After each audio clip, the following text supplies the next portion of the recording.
You walk into a room, no one's hostile, yet something feels off, distant, disconnected. You smile, speak kindly, do everything right, but still, you're not respected. The truth, it's not about them. It's about the silent habits you carry. The way you show up late, avoid conflict, blame others, gossip when they're not around.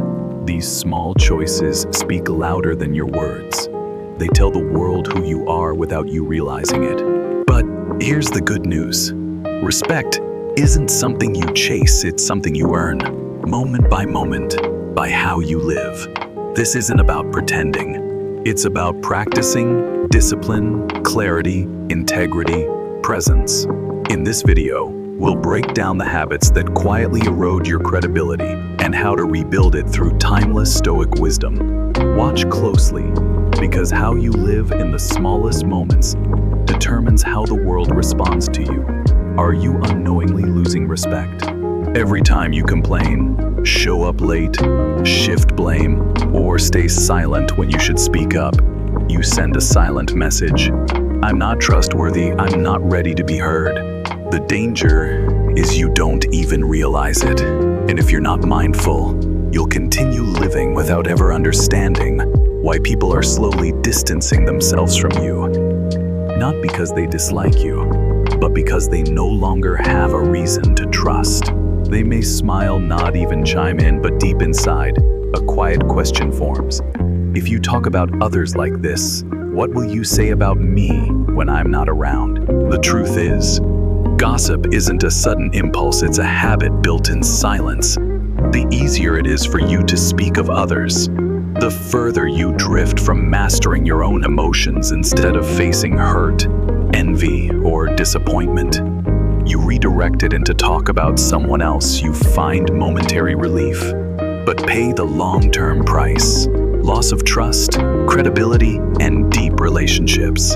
A person who talks a lot isn't necessarily someone others listen to, but someone who stays silent when drawn into idle gossip.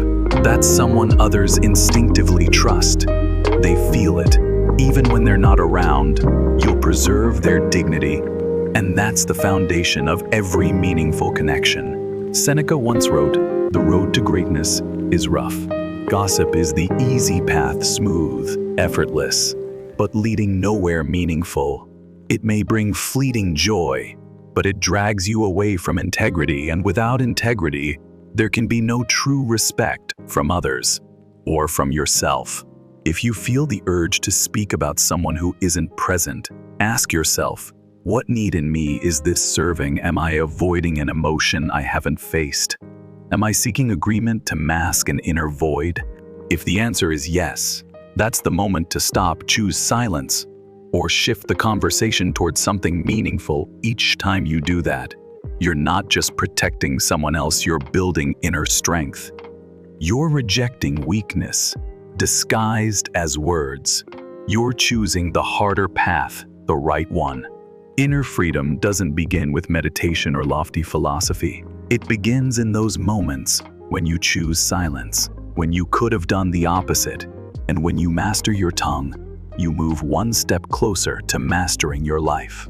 Passive aggression, the habit that pushes people away. There are conflicts that are never spoken out loud. Out loud, no accusations, no outbursts, no direct anger, just a cold "I'm fine," a sarcastic comment, a long silence where an honest conversation should have happened. This is passive aggression, a subtle behavior that quietly erodes trust, cools relationships, and makes you distant, even from those closest to you. At first, this reaction may seem harmless. You may think, I don't want to make it a big deal, or I'm not good at confrontation. But the truth is, avoiding an issue doesn't make negative emotions disappear. It only lets them grow in the dark. And when those emotions aren't named, they seep into your actions, your words, your presence. Others won't understand what's hurting you, but they'll feel you pulling away. And over time, they'll pull back too. Passive aggression is a way of avoiding responsibility. Instead of expressing yourself, you force others to guess. Instead of dialogue, You make them decode your moods. And the cruel part is, they'll always guess wrong. Not because they don't care, but because no one can read a mind that's always shut. Epictetus said, "It's not what happens to you that disturbs you, but how you react to it." When you choose sarcasm over sincerity, coldness over connection, you're admitting that you're not strong enough to face your real emotions. But in truth, that avoidance is what hurts you the most and causes others to lose trust in you. Think back. How many relationships have quietly fractured, not because of a dramatic fight, but because of prolonged silence, unexplained distance, or words that made the other person feel small without a single shout? Passive aggression doesn't explode, it simmers, and because of that, it can do more damage. Respect grows from clarity and communication, from the courage to say, "I'm hurt. I don't feel heard. I need time to process this." Words that seem simple, but require deep inner strength, the courage to not run from emotion, to keep a relationship from drifting, just because you fear being vulnerable. In work, love, family, the most trusted people aren't those who hide their feelings, but those who express them with integrity. And when you practice this, you not only ease your relationships, you ease your own mind, because nothing weighs heavier than words unspoken. Inner peace doesn't come from avoiding conflict. It comes from knowing you've been honest, expressed yourself clearly, and didn't let pride override understanding. You don't need to be a smooth talker to be respected. You just need to be honest and brave enough to say what needs to be said at the right time. And that's the mark of true strength. Blaming others, choosing comfort over growth. We've all met someone like this, someone who always has an excuse, always finds someone else to blame, always has a situation to justify their failures.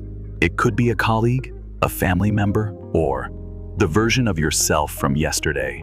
There's a temporary relief in blaming others.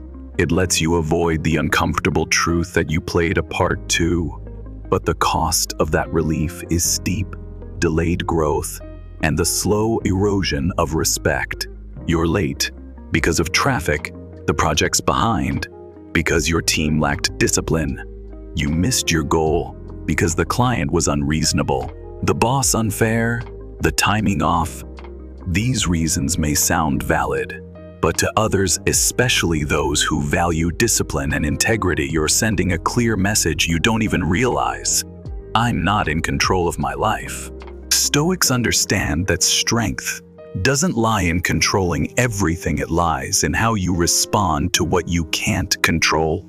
Epictetus said, "It's not events themselves that disturb us, but our interpretation of them." When you blame others, you react like a victim, someone being pushed around by circumstances. But when you take responsibility, you act like someone in charge, someone who learns and adapts. Look at the people you respect most.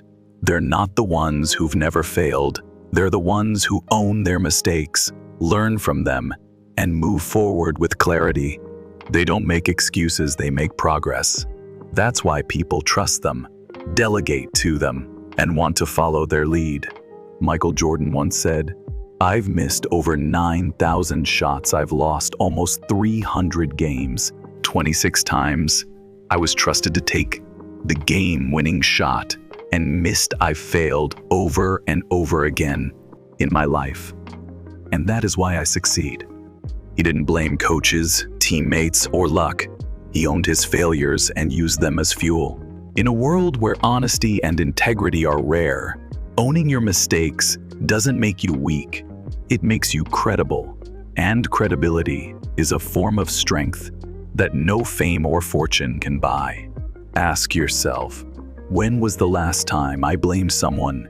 Did I really learn anything from it? If I could go back, would I say, I didn't do my best and I will do better? Self-respect begins with the truth. You are not perfect, but you can change. And when you admit that, you're stepping onto the path of growth, a path that isn't easy, but leads to something few dare to reach: resilience, integrity, and true freedom from within. Because the one who dares to take responsibility is the one who is no longer afraid of themselves, and the one who is no longer afraid of themselves cannot be shaken by anything.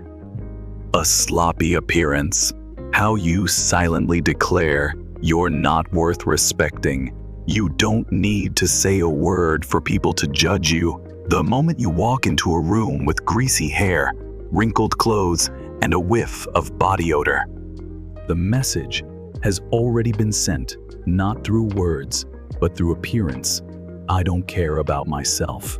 And sadly, people begin to not care about you either. You might think this is shallow, that those who are deep should look at one's inner world, not outer appearance.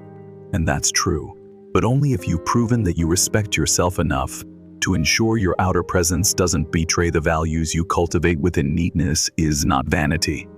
It is a form of discipline, and in Stoic philosophy, discipline is the root of freedom. Marcus Aurelius once wrote, "The soul becomes dyed with the color of its thoughts, but that same soul is also expressed through every small act. How you fold your clothes, brush your teeth, tie your shoes, and how you show up in front of others. You cannot expect people to respect you if you treat your own appearance as an afterthought." This doesn't mean you need to be flashy, trendy, or overdone. It means you know what you stand for, and you show it not just through words, but in posture, eye contact, and how you care for your appearance. When you're well-groomed, clean, and carry yourself with awareness, you don't just appear organized, you demonstrate that you respect others enough not to subject them to your negligence.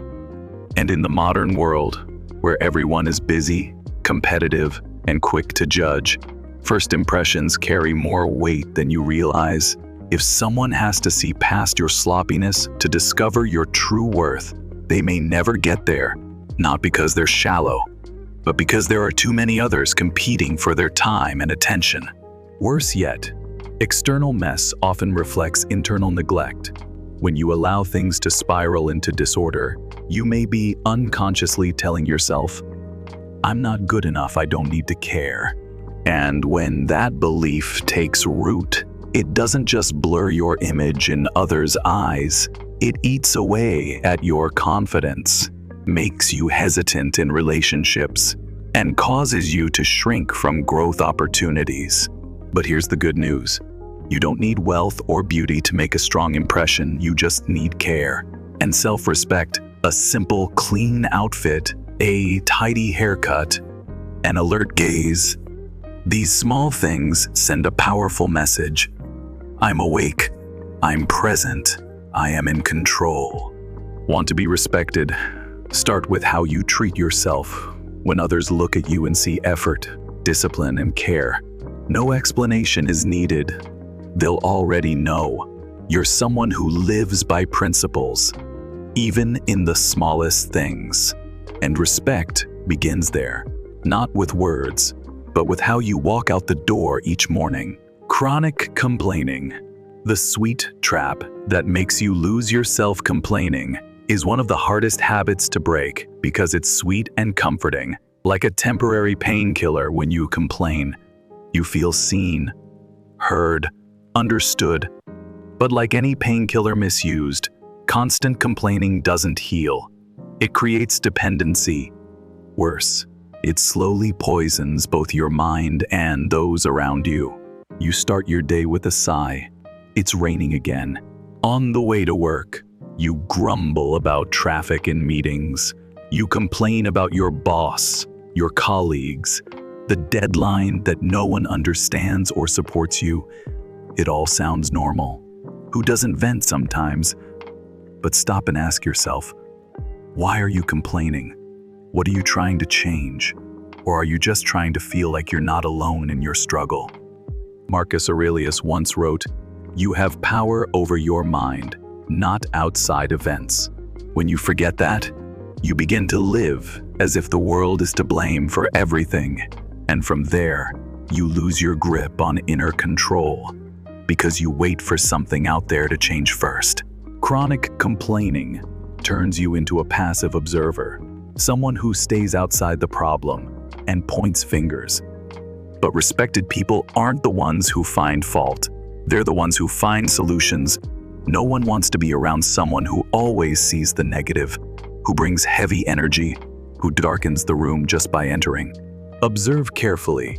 Do the people you admire complain often? Or are they the ones who, even in hardship, calmly look for a way through their life isn't easier? They've simply chosen a different way to live, with courage, responsibility, and action over blame. Complaining is also a way we fool ourselves. When you vent, you feel like you're doing something about the problem. But in truth, you're postponing real action. You're burning energy on words, instead of channeling it into decisions, steps, or change. Over time, this habit can turn you bitter. You start to believe the world is against you. That negative belief isolates you, not because others abandon you, but because you constantly spread weariness eventually. You don't even realize you are the source of the heaviness. Inner freedom cannot exist in a mind that's always looking for what's wrong. It only emerges when you're brave enough to ask, "I'm upset, but what will I do about it?" And if nothing can change, then learn to accept it with quiet strength. Seneca once wrote, "It is not because things are difficult that we do not dare. It is because we do not dare that they are difficult." This truth applies to complaining, too. You haven't stopped because you haven't dared to live without it. You haven't faced the raw truth. You can fully control how you respond to life. And when you finally stop complaining, stop finding fault, stop playing the victim, you'll feel something strange. Life feels lighter. You don't need the world to change. You just need to change your perspective. And that is the first sign of someone beginning to find themselves again. Always being late. How you trade away trust for a few extra minutes to many. Being late is no big deal, a bad habit. Sure, but forgivable, not a serious issue, but in reality, repeated lateness isn't just a matter of time. It's a silent message. I don't value your time, and perhaps I don't value myself either. You think it's just a few minutes, but you don't realize how it can make others question your entire character, especially at work or in relationships built on trust. Each time you're late, you're withdrawing a little from the trust account others have placed in you. And one day, without warning or complaint, that account runs dry. They stop offering chances, stop sharing, stop seeing you as someone they can rely on. Seneca once said, "It's not that we have a short time to live, but that we waste much of it."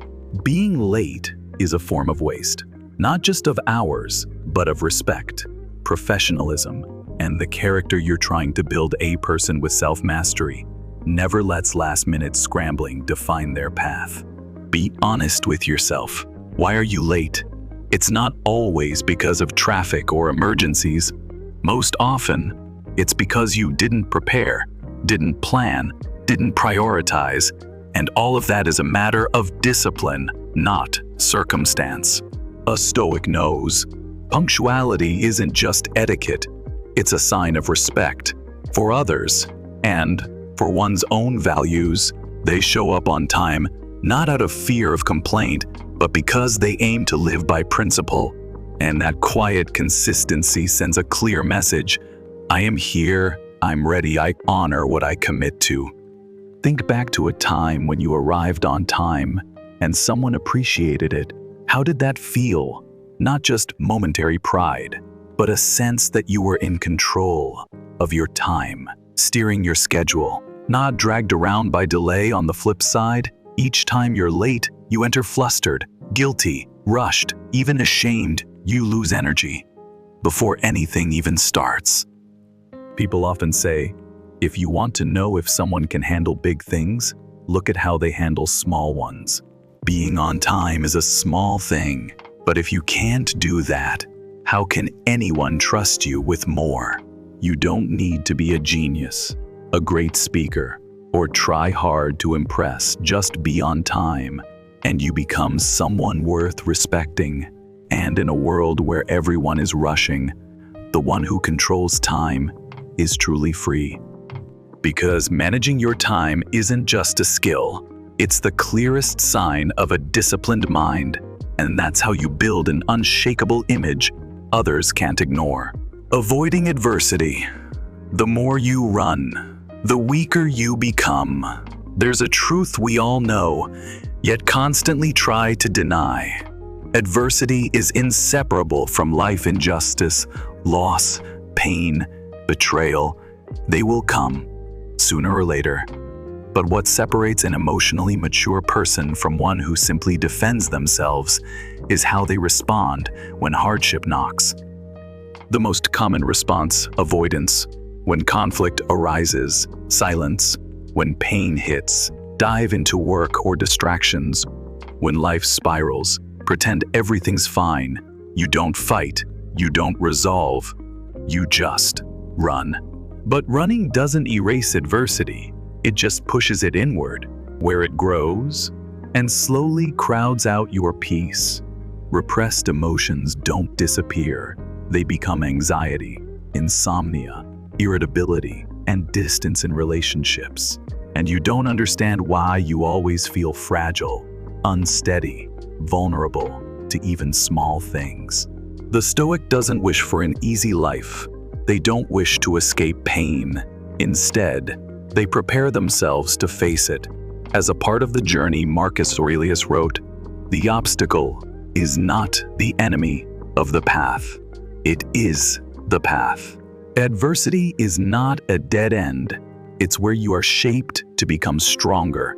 Avoiding a challenge means missing a chance to build inner strength, to understand yourself more deeply.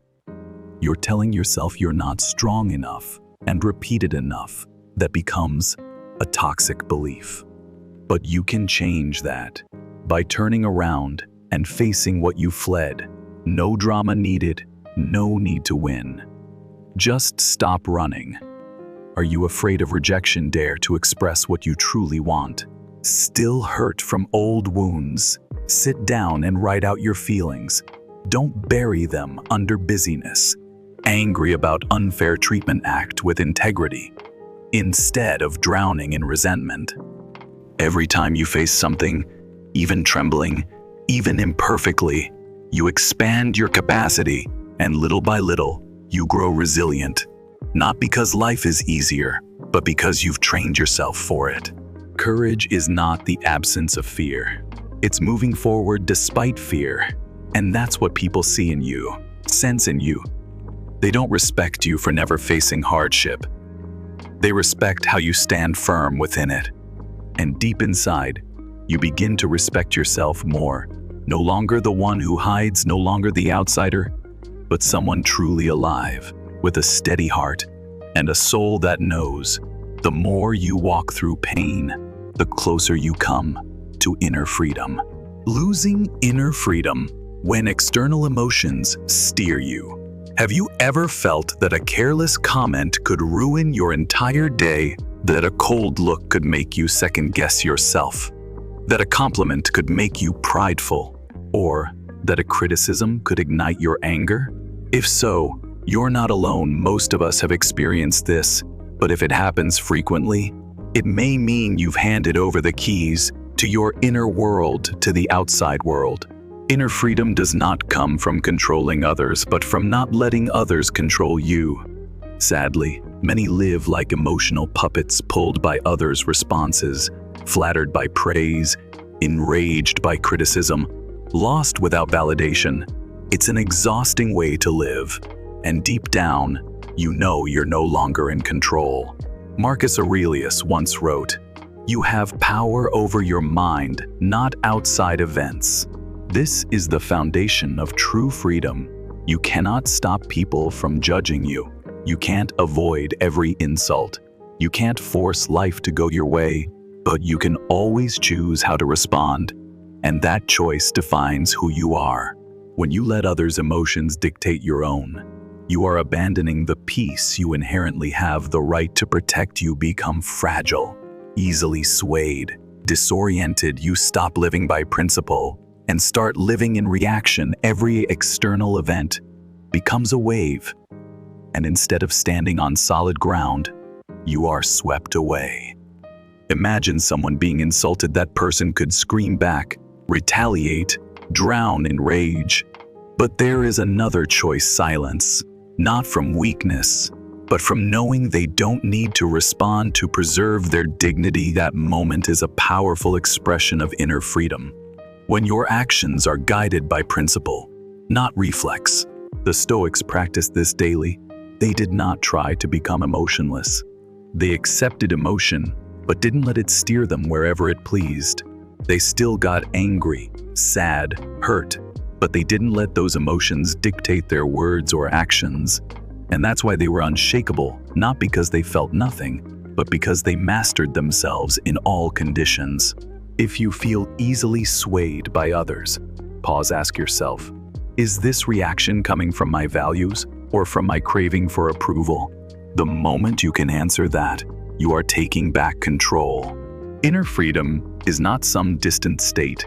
It exists in everyday moments when you stay calm under harsh words, remain steady when misunderstood, hold your ground even when rejected. Each of these moments proves that you're not a puppet to emotion but its master.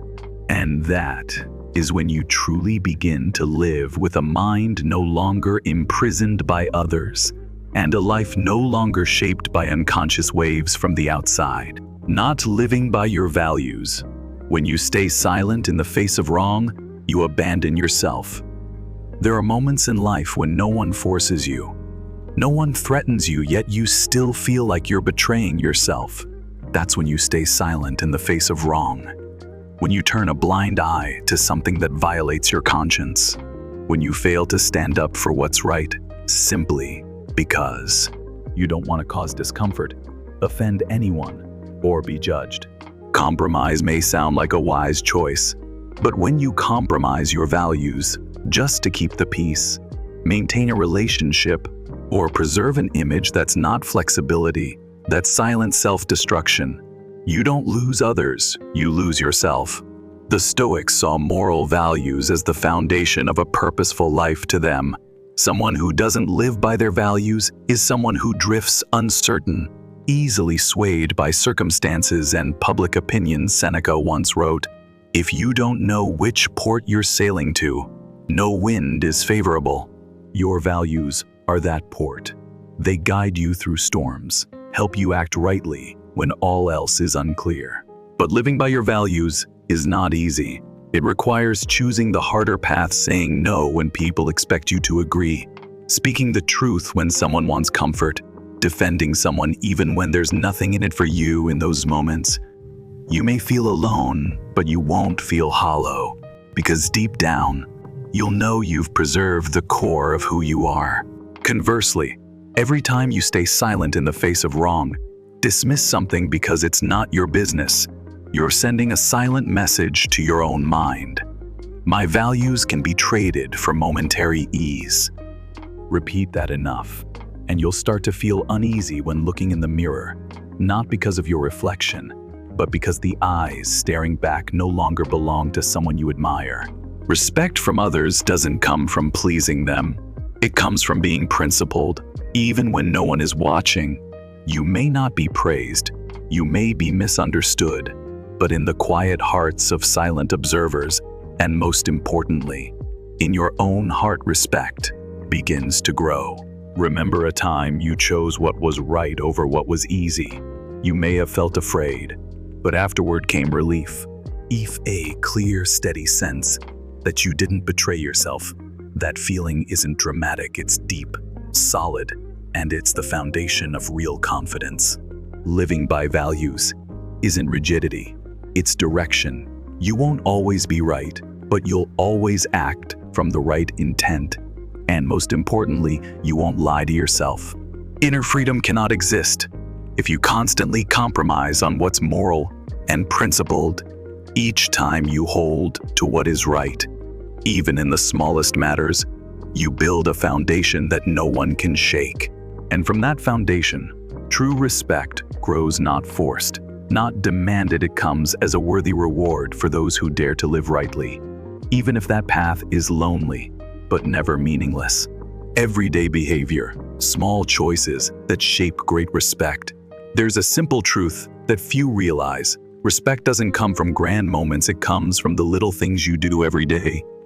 How you listen to someone speak, how you respond when misunderstood, how you keep a promise, even when no one reminds you.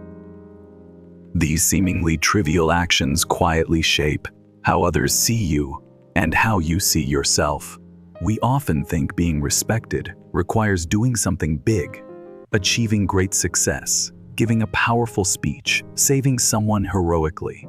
But the truth is, people are watching in moments you least expect. They notice how you speak to the waiter, how you react to criticism. They remember how you handle pressure, how you stay calm in conflict, how you treat those who offer you nothing in return. These small actions send a consistent message. I live by principles, I am trustworthy, and nothing can replace the power of someone who lives in alignment where words and actions match. The Stoics didn't believe in preaching about values. They believed in practice, in repeating right actions, even when no one praises them, even when no one sees. Epictetus said, "Don't explain your philosophy, embody it." That's a reminder that you don't need to convince anyone to respect you. You just need to live in a way that deserves it. But this is not an easy path. Holding your patience when someone lashes out, pausing before you judge, sending a message of apology when you know you were wrong, thanking someone for something small. All these require awareness, and awareness requires discipline. You can't control every emotion, but you can train your response. Every time you choose what's right over what's easy, you etch another line into the character of who you are. Every small act is a building block, and together, they create your identity. Others will feel it not through your words, but through your presence, through how you live. And don't underestimate the power of doing what's right when no one's looking, picking up a piece of trash, turning off unused lights, refusing to lie even when no one would know. These are moments where you choose to build dignity instead of image, and dignity, once solid, radiates a quiet strength that naturally earns respect, not because you ask for it, but because you embody it. If you find yourself losing connection, losing trust, start with small acts. Don't wait for a grand transformation. Gently adjust how you walk, how you speak, how you respond. That's where the shift begins. And from there, you'll see you no longer need to seek recognition because you already act like someone who deserves it in every little choice. And the beautiful thing is, you won't just be respected more, you'll feel more at peace. Ace, because you don't have to remember what role you're playing. You just live honestly, every day. And that is the greatest inner freedom of all. The journey to self-mastery, where respect no longer needs to be chased. The moment you stop trying to be recognized is also the moment you become worthy of respect. Because true respect doesn't come from proving anything, it comes from a life that is consistent, where thoughts, words, and actions are in harmony. Self-mastery isn't a state you achieve once and keep forever. It's a journey where every day you must choose to react or observe, to judge or understand, to give up or stand firm. And in those quiet choices, you build resilience. The Stoic doesn't seek admiration. They don't live to be seen. They live in such a way that even when no one is watching, they remain themselves, steady, principled, with clear boundaries. And because of that, they stand out. Others sense a grounded strength, a calm force that needs no introduction. When you are self-possessed, you're not easily swayed by emotions, not easily moved by praise or criticism, not easily led by circumstance. You know who you are, you know what is right, and you choose to live by it through ease or adversity. The deepest respect doesn't come from others, It comes from being able to look at yourself each night and know, today, I did not betray anything sacred within me. That is the path of the self-mastered, and that is also where respect, quiet and true, naturally arises. You don't need to tell the world you are worthy of respect. Let the way you live each day say it for you. Every small action, every right choice, every time you honor your principles, is your quiet yet powerful declaration of who you are. Respect doesn't need to be sought. It will come when you truly live in a way that deserves it.